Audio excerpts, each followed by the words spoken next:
Assalamu alaikum dear students. I hope you are all fine. Dear students, जैसा कि आपको पता है कि हमने न्यू नाइन्थ मैथमेटिक्स का चैप्टर नंबर 3 स्टार्ट किया हुआ था। तो आज हमने एक्सरसाइज 3.3 सॉल्व करनी है। तो 3.3 सॉल्व करने से पहले कुछ थ्योरी है, कुछ डेफिनेशंस हैं जो कि हमने सॉल्व करनी है और नोट करनी है। ठीक है, तो पहली डेफिनेशन है हमारे पास बाइनरी रिलेशन। ठीक है, देखें एवरीडे यूज। ठीक है, relation means an abstract type of connection between two persons on objects. ठीक है, फॉर इंस्टेंस ताल्लुक का मतलब, बाइनरी का मतलब होता है दो, रिलेशंस का मतलब होता है ताल्लुक, और ताल्लुक की जमा क्या होती है ताल्लुकात। दो चीज़ों में आपस में एक ताल्लुक। ठीक है, रिलेशन मीन्स का मतलब है कि connection between two persons on objects, किसी भी चीज़ पर, किसी भी अशिया पर दो पर्सन्स के दरमियान जो ताल्लुक है उसे हम क्या बोलते हैं, बाइनरी रिलेशन बोलते हैं या रिलेशन बोलते हैं। ठीक है, जैसे कि टीचर और प्यूपल का हो सकता है, मदर और सन का हो सकता है, हस्बैंड और वाइफ का हो सकता है, बिरादर और सिस्टर का ताल्लुक हो सकता है। ठीक है ना, इस तरह हाउस ऑनर का हो सकता है। इन मैथमेटिक्स, ठीक है, also some operations determine the relationship between two numbers. अब देखें 5 और 4 दरम्यान के क्या ताल्लुक है कि 5 बड़ा है किससे, 4 से। 5 बड़ा है किससे, 4 से। 5 ग्रेटर देन 4 एक ताल्लुक है। ठीक है, नंबर अब स्क्वायर है। 25 का स्क्वायर क्या होता है, 5 होता है। बात समझा रही है। ये 5 का स्क्वायर क्या होता है, 25। 25 का स्क्वायर रूट क्या होता है, 5 होता है। स्क्वायर रूट ऑफ 2, ठीक है, 4। 4 का स्क्वायर रूट क्या होता है, 2 होता है। 2 का स्क्वायर क्या होता है, 4 होता है। एक मतलब इक्वल है, 2 2 आर 4, आगे क्या है 4, आपस में क्या है, इनका ताल्लुक है। बात समझा रही है, क्लियर है। अच्छा, एंड अबव एग्जांपल्स, ये सिंबल है ग्रेटर देन की, स्क्वायर है, स्क्वायर रूट है, and equal are examples of relations. ठीक है, मैथमेटिकली, मैथमेटिक्स में a relation is any set of order pair. Relation, ये डेफिनेशन है किसकी, रिलेशन की। रिलेशन मैथमेटिक्स में लिखना है ना हमने, relation is a any set of order pair. ठीक है, ये सेट है किसका, ऑर्डर पेयर्स का। The relationship between the component of an order pair may or may not be mentioned. जी, नेक्स्ट हमारे पास है कार्टेशियन प्रोडक्ट की डेफिनेशन, ये आप नोट कर लेनी है। Cartesian product, let A and B be two non empty set. फर्ज करें आपके पास ए और बी दो नॉन एम्प्टी सेट्स हैं, खाली सेट नहीं है। Then the Cartesian product is the set of all the order pair. Product is the set of all the order pair x and y, such that, जैसा कि जो x वाला पहला number होगा वो किससे बिलोंग करेगा, सेट ए से बिलोंग करेगा, और जो y नंबर है वो किससे बिलोंग करेगा, सेट बी से बिलोंग करेगा। And is denoted by A cross B, और इसको हम इस ए क्रॉस बी से डिनोट करेंगे। ये आपके पास एमसीक्यूज भी है और शॉर्ट क्वेश्चन भी है। Symbolically we can write it as A cross B is equal to x y, such that x belong to A and y belong to b। पहला नंबर होगा वो a से बिलोंग करना चाहिए और दूसरा नंबर किससे बिलोंग करना चाहिए, b से। तो ये किसकी डेफिनेशन है, कार्टेशियन प्रोडक्ट की, यहां से लेकर यहां तक। ठीक है, बात समझ आ रही है। नेक्स्ट हमारे पास है any subset of A cross B is called a binary relation. ठीक है, कोई भी सबसेट हो किसका, जो ए क्रॉस बी हमने फाइंड करना है, उससे हम क्या बोलते हैं, बाइनरी रिलेशन बोलते हैं, और simply relation from A to B. ठीक है, तो बाइनरी रिलेशन की क्या डेफिनेशन है हमारे पास, any subset of A cross B is called a binary relation or simply a relation from A to B. Ordinarily a relation is denoted by R. जो A cross B होगा, यानी कि जो हमारे पास बाइनरी रिलेशन होगा उसको हम small letter R से डिनोट करेंगे। ठीक है, the set of first elements of the order pair forming a relation is called its domain.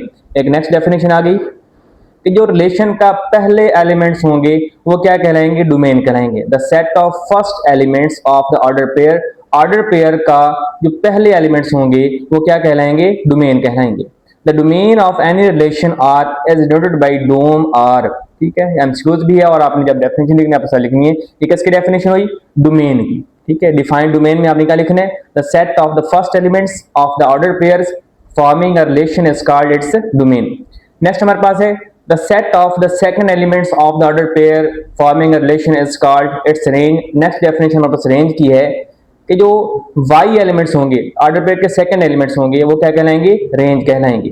The range of any relation R is denoted by रेन R, इसको हम आर एन और are में लिख सकते हैं, ये इसको रेंज को डिनोट करेगा, ठीक है। If A is a non empty set, अगर, अच्छा इसको रेंज को आप को डोमेन भी कह सकते हैं, रेंज को आप को डोमेन भी कह सकते हैं, ठीक है। को डोमेन की डेफिनेशन भी यही होगी, रेंज की डेफिनेशन भी यही होगी।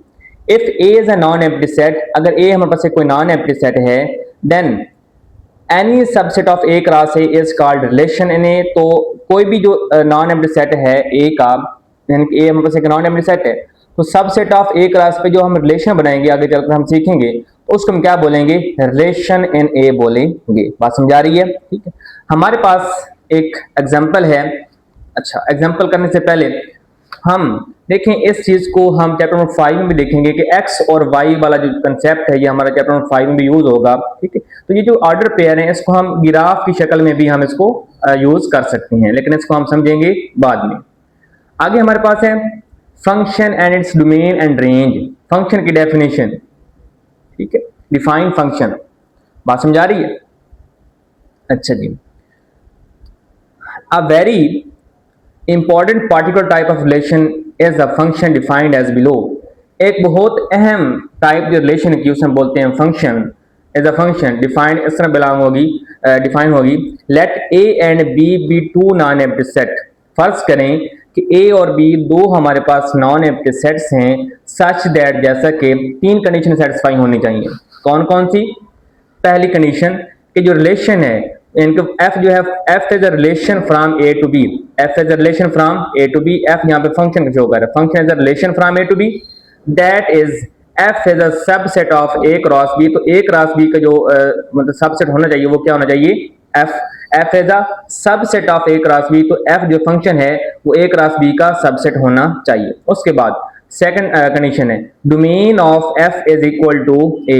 डोमेन ऑफ फंक्शन क्या होना चाहिए? सेट ए होना चाहिए। यानी कि हमने कहा था कि सेट ए और बी है हमारे पास, ठीक है। तो ऑर्डर पेयर के पहले एलिमेंट्स होंगे वो किससे बिलोंग करेंगे?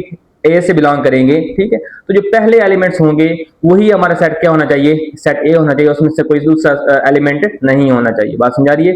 Domain of function is equal to A. हमने डोमेन की डेफिनेशन यही की थी कि जो सेट एक्स है ऑर्डर पेयर के पहले एलिमेंट्स हैं वो किससे बिलोंग करने चाहिए? सेट ए से बिलोंग करने चाहिए, ठीक है जी। आगे हमारे पास है condition, first element of no two pairs of F are equal, ठीक है। पहले एलिमेंट्स दो पेयर के कभी इक्वल नहीं होने चाहिए। First elements of no two pairs of F are equal. Pairs के पहले दो एलिमेंट्स इक्वल नहीं होने चाहिए, यानी कि 1 2 है आ गया, 1 3 आ गया, तो ये इक्वल नहीं होने चाहिए। Then F is set to be function. फिर हम उस फंक्शन को क्या बोलेंगे? फंक्शन बोलेंगे from A to B. The function of F is also written as, इसको हम इस तरह लिखेंगे एफ ए टू बी, ये लिखा हुआ भी है, which is read as F is a function. F एक फंक्शन है फ्रॉम किससे? ए टू बी से। एक ए से क्या है? बी की तरफ एक रिलेशन है। The set of all first elements of each order pair represent the domain of F. Set के जो पहले एलिमेंट्स हैं वो क्या कहलाएंगे? डोमेन नंबर एफ कहलाएंगे। And all the second elements represent the range of F. और जो सेकंड एलिमेंट्स होंगे ऑर्डर पेयर के वो क्या कहलाएंगे? रेंज कहलाएंगे। बात समझा रही है? अच्छा, उसके बाद हमारे पास एक एग्जांपल है, हम देख लेते हैं। अगर हमारे पास एक सेट ए है और सेट हमारे पास क्या है? बी है, तो हमने क्या करना है? फंक्शन ड्रॉ करना है, ठीक है। फंक्शन कैसे ड्रॉ करना है? ठीक है, F is equal to x y, एक ऑर्डर पेयर बनना चाहिए such that y is equal to 2x + 3 and x belong to A and y belong to B. अब जरा गौर करें, y is equal to 2x + 3 है, x की value belong करना चाहिए a से और y की वैल्यू किससे बिलोंग करना चाहिए? b से। बात समझा रही है या नहीं आ रही? ठीक है। अगर अब देखें a की वैल्यू क्या है? x, इस सारी वैल्यूज को x माने। अब जहां जहां पर ये x है वहां पहले 0 पुट करें, फिर 1 पुट करें, फिर 2, फिर 3, फिर 4। अब देखें पहले मैं x की जगह पे क्या पुट करूंगा? 0 2 0 0, और आगे क्या आ जाएगा हमारे पास? y की वैल्यू क्या बन जाएगी हमारे पास? 3। इसको समझने के लिए हम जो एक्सरसाइज है 3.3 उसमें जो क्वेश्चन है उसको समझेंगे, ठीक है। अब हमारे पास नेक्स्ट चीज है टाइप्स ऑफ फंक्शंस, ठीक है। फंक्शन की कुछ अकसाम भी हैं। पहली डेफिनेशन हमारे पास टाइप है into function. If a function f a to b is such that range of f subset हो, इसमें किसके लिए यूज होगी, सबसेट के लिए b, range of f not equal to b, then f is said to be function from a and to b। जरा गौर करें, ये हमारे पास इसकी डायग्राम है। हमारे पास सेट a है और सेट क्या है, हमारे पास b है। अब देखें सेट a का हर एलिमेंट इधर से एक एक एलिमेंट के साथ क्या कर रहा है, रिलेशन बना रहा है, यार क्या कर रहा है, सेट a से b के साथ क्या है, रिलेशन है। तो हम लिखेंगे 1 2 रिलेशन है, 3 4 रिलेशन है, 5 6 रिलेशन है। लेकिन यहाँ पे देखें जो सेट, इस सेट में एक एलिमेंट बच गया 8, तो यही इसकी निशानी है इनटू फंक्शन की कि सेट बी में क्या होना चाहिए, एक एलिमेंट ऐसा होना चाहिए जो किसी से रिलेशन उसका ना हो। इस सेट के सारे एलिमेंट्स रिलेशन बनाने, लेकिन इस सेट में कोई एक एलिमेंट ऐसा है जिसको कोई रिलेशन किसी के साथ नहीं है। तो यही मतलब है कि जो रेंज ऑफ एफ है वो नॉट इक्वल टू क्या होना चाहिए, बी। ठीक है, हमने कहा था कि जो रेंज होगी वो ऑर्डर पेयर के सेकंड एलिमेंट्स होंगे, लेकिन इसमें तो एक एलिमेंट नहीं है, इसमें कोई रिलेशन नहीं है। तो ये क्या आएगा, रेंज ऑफ एफ, ये रेंज है not equal to B, set B के इक्वल नहीं होनी चाहिए। अगली डेफिनेशन है हमारे पास वन वन फंक्शन और इंजेक्टिव फंक्शन। अब देखें, if a function f from a and to b is such that second element of no two of its order pair are same। ठीक है, बात समझा रही है। if a function of f from a into b is such that second element of no two of its order pair are same, जो second element है वो same नहीं होना चाहिए, ये क्या होगा, हमारे पास वन वन फंक्शन होगा। क्या कहलाएगा, वन वन फंक्शन। नेक्स्ट हमारे पास है ऑन टू फंक्शन और subjective function. If a function F A to B is such that range of F is equal to B. अब देखें सेट ए के एलिमेंट्स, सेट बी के elements, देखें हर साथ क्या हो रहा है, रिलेशन बना है, C1 के साथ M1 है, C2 के साथ M1 है, C3 के साथ क्या है, M2 है। यानी कि सेट बी के सारे एलिमेंट्स और सेट ए के सारे एलिमेंट आपस में क्या कर रहे हैं, रिलेशन बना रहे हैं, कोई भी एलिमेंट यहाँ पे खाली नहीं है, तो इसे हम क्या बोलेंगे, ऑन टू फंक्शन बोलेंगे। आगे आ जाएगा हमारे पास one one and onto function. A function f from a to b is said to be a bijective function if it is both one one and on to। One one भी होना चाहिए और on to भी होना चाहिए। अब one one क्या था कि उसके साथ हर के साथ एक एक रिलेशन होना चाहिए, और ऑन टू क्या था कि उसमें कोई भी जो एलिमेंट है वो खाली नहीं होना चाहिए सेट बी में। तो देखें ए के साथ जी का रिलेशन है, बी के साथ एक्स का और सी के साथ वाई का, इसके भी सारे एलिमेंट्स मतलब रिलेशन बना रहे हैं और इसके भी सारे एलिमेंट्स क्या कर रहे हैं, रिलेशन बना रहे हैं। इससे हम बोलते हैं वन वन भी है और क्या है, साथ में ऑन टू फंक्शन भी है, या इसे हम बोलते हैं बाइजेक्टिव फंक्शन बोलते हैं। बात समझ आ रही है। ये थी हमारे पास कुछ डेफिनेशंस। अब हम चलते हैं अपनी एक्सरसाइज 3.3 की तरफ। अच्छा, इसमें एक और चीज भी है कि definition linear and quadratic function. ठीक है, the function x y pair होना चाहिए, y is equal to m x plus c is called a linear function because it's is a straight line, because its graph is a straight line। तो ये definition किसकी है, linear function की definition, linear function. ठीक है, ऐसा function जिसका जो वेरिएबल की पावर है वो क्या होना चाहिए, वन होनी चाहिए।